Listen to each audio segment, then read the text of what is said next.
You know that feeling, right? You see someone do something small, something that just doesn't make sense, like throwing trash right next to a bin, and you just kind of think to yourself, why?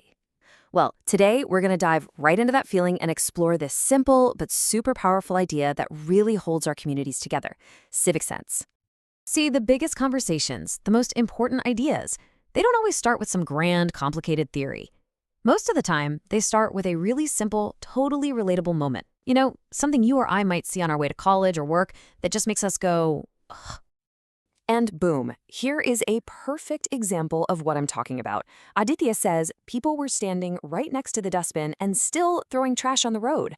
I mean, come on, we've all seen this, haven't we? It's that single, frustrating little moment that's the spark for our entire explainer today.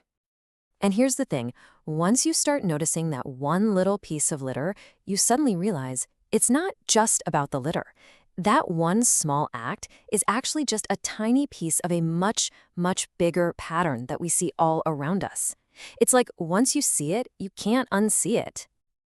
Just think about it for a second. We see someone blast through a red light just to save what? Maybe 10 seconds. And then, 5 minutes later, everyone, including that same person, is stuck in a massive traffic jam, complaining about how bad the traffic is. It's the perfect example of how one person's tiny shortcut ends up becoming everyone else's big delay. Or what about this one? Someone scribbles on a bus stop or breaks a bench in a park. It might feel like no big deal to the person doing it, but that stuff, that's our stuff. Public property belongs to all of us. So when it's damaged, we're really just messing up our own shared spaces. And hey, it goes beyond just the things you can see. Think about a tap left running in a public restroom or lights left on in an empty classroom. These things might seem like absolutely nothing, but with huge issues like water scarcity getting more and more serious, these little acts of waste, they have massive consequences down the line. And even something as ridiculously simple as waiting your turn in line.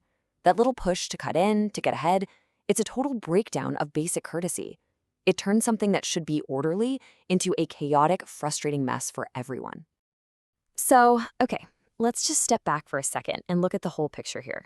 We've got littering, ignoring rules, damaging property, wasting resources, and, a total lack of patience. These aren't just random, annoying things. This is a clear pattern of behavior, and it all points to one key thing being missing. So what is this missing piece? What's the thing that connects all these dots? Well, this brings us right to the heart of our explainer. We're talking about civic sense. But what does that actually mean? Let's break it down. Now, what I love about this idea is how simple it is. Civic sense isn't some complicated legal document you have to memorize. Nope. It's just the unwritten rules. It's the collection of small, considerate habits we practice every single day. It's that basic understanding that my actions create a ripple effect that touches everyone else around me. And this slide just lays it out so perfectly.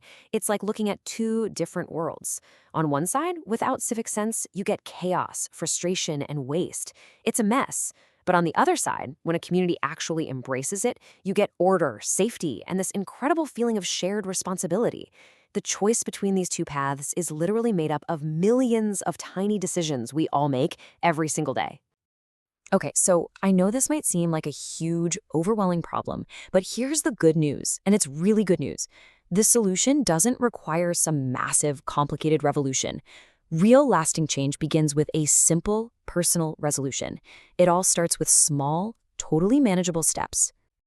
So, how do we actually fix this? Honestly, it's way simpler than you think. This is pretty much the playbook. First, use the dustbin. It's like the most basic sign of respect for a shared space. Second, follow the rules, whether you're at a traffic light or in a line.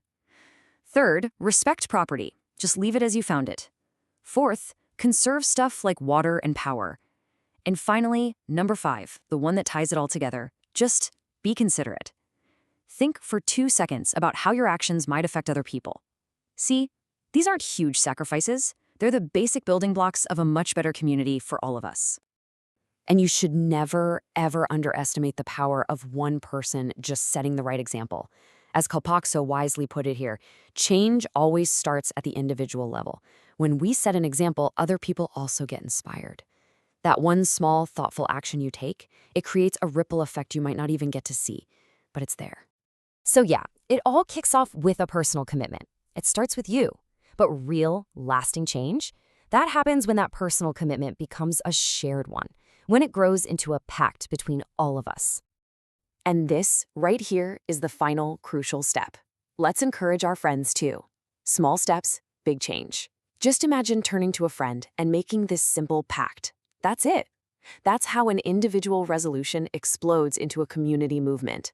It all starts with just one conversation.